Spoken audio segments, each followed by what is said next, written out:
Bonjour, bienvenue dans cette nouvelle édition du JT. Ciné-concert, rencontre avec les réalisateurs, c'est quelques-uns des points du programme de la 6e édition de Ciné-concert, Ciné Ouvert en Finistère. Marc Sénan, le président de l'association Cinéphare, nous en dira plus. Mais auparavant, jetons un coup d'œil sur l'actualité de ce mercredi 29 septembre. Mardi soir très tendu dans le quartier de Pontanézen à Brest. Les policiers venus interpeller un jeune de 17 ans et qui était suspecté d'avoir caillassé une voiture de police quelques jours auparavant ont été pris à partie par une trentaine de jeunes. Ceux-ci ont tenté de s'interposer violemment à coups de jets de pierre.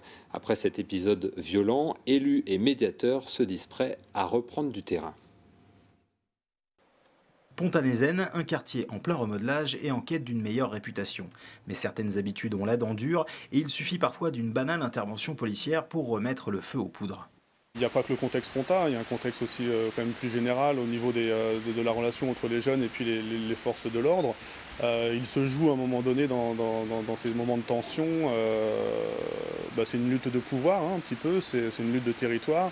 Après on peut regretter parce que c'était la sortie de l'école, mais un jour ça va être la sortie de l'école, après il va y avoir autre chose. Donc non, je pense que quand il y a un acte, il faut agir assez rapidement. Ça tord aussi le coup de dire que Ponta est une zone de non-droit, ça prouve qu'il y a aussi une présence policière, il y a aussi un travail de l'État sur le quartier.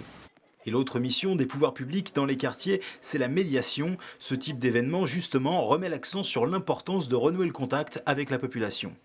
À la police de faire respecter la loi et aux tribunaux. Nous, notre rôle, c'est de travailler sur le mieux vivre ensemble, c'est-à-dire qu'une personne puisse descendre de chez elle sans avoir peur parce qu'il y a des jeunes qui sont en bas, qu'il n'y ait pas de voiture qui brûle régulièrement. Ça, c'est notre travail à nous et donc ça va plus passer par du relationnel que par de l'activisme en fait. C'est un public qui aujourd'hui n'est pas dans les structures et plutôt à l'extérieur, d'où ce sentiment de possession en termes de territoire. Et c'est vrai qu'il va falloir aller aussi sur leur terrain pour pouvoir reprendre contact avec eux et tisser des liens plus avant. Cette fin d'après-midi sous tension semble être un incident isolé, ne remettant toutefois pas en cause la relative tranquillité de ce quartier depuis qu'ont démarré les travaux. Et à la suite de ces jets de pierre, 2 mineurs âgés de 16 et 17 ans ont été placés en garde à vue à Brest. Y a-t-il du pétrole au large d'Ouessant? C'est la question que se pose une compagnie pétrolière britannique. C'est aussi l'une des questions à l'ordre du jour de la réunion du parc marin de l'Iroise. Ses représentants étaient au Conquet ce mercredi pour valider le plan de gestion pour les 15 prochaines années. Pauline Ferco a suivi cette rencontre. Je crois que si la question a été posée aujourd'hui, faut-il forer le fond de l'océan au large du parc marin d'Iroise et en retirer du pétrole? L'expérience récente de l'accident du golfe du Mexique, d'une plateforme pétrolière, d'autres accidents qui sont intervenus en mer du Nord, sans doute amènera à penser qu'il y a un risque majeur pour un territoire comme le parc marin à faire ce type d'activité en sa proximité. Mais la question n'est pas celle-là. Aujourd'hui, la question n'est pas celle-là. C'est une demande à l'heure actuelle d'autorisation d'avoir une exclusivité pour éventuellement commencer à faire de la recherche. Et la recherche, ça consiste à faire de la sismique, boum boum boum avec des canons à air qui font une sorte d'échographie des sols et qui permettent, en fonction de l'image qui revient, de savoir s'il y a ou pas du pétrole ou du gaz, des hydrocarbures en général. Donc pour l'instant, ce n'est juste qu'une première demande. Alors sur le plan scientifique, il y a deux choses. C'est que ça permet de savoir s'il y a du pétrole éventuellement, mais ça peut avoir un impact sur l'environnement, y compris la sismique. Et donc c'est pour ça que le parc peut éventuellement se préoccuper de savoir si ça a un effet, si les canons à air qui sont utilisés pour faire de la sismique ont un effet sur les poissons, sur les mammifères marins. Donc on est en droit de se poser ce genre de questions, effectivement. 2015, 2020, à quand un Brest-Paris par le train en 3h15? La question est abordée ce soir dans la nouvelle émission de TBO, Affaire à suivre, une émission pour aller au fond des dossiers qui animent la région. Un petit aperçu avec Olivier Clèche.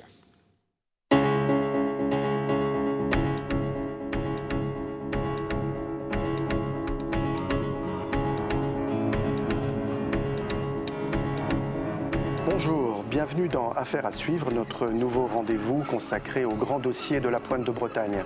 Voilà, la suite à 19h30, donc dans Affaires à suivre avec Olivier Clèche sur TBO. Et pour la 6e année, les cinémas du Finistère lancent l'opération Ciné Ouvert. Marc Sénan, bonjour. Bonjour. Vous êtes le président de Cinéphare, l'association qui réunit 24 salles de cinéma, petites salles de cinéma dans le Finistère et dans les départements limitrophes. Qu'est-ce qui anime, qu'est-ce qui est votre mission à Cinéphare ? Partager ensemble sur du cinéma de qualité, sur du cinéma un petit peu différent de ce qu'on peut voir habituellement, voilà ce qu'on peut faire un peu derrière un écran. C'est des animations, c'est des rencontres, c'est des formations pour mieux partager avec le public. Voilà, c'est tout ça. Et c'est surtout un maillage culturel, travailler entre nous.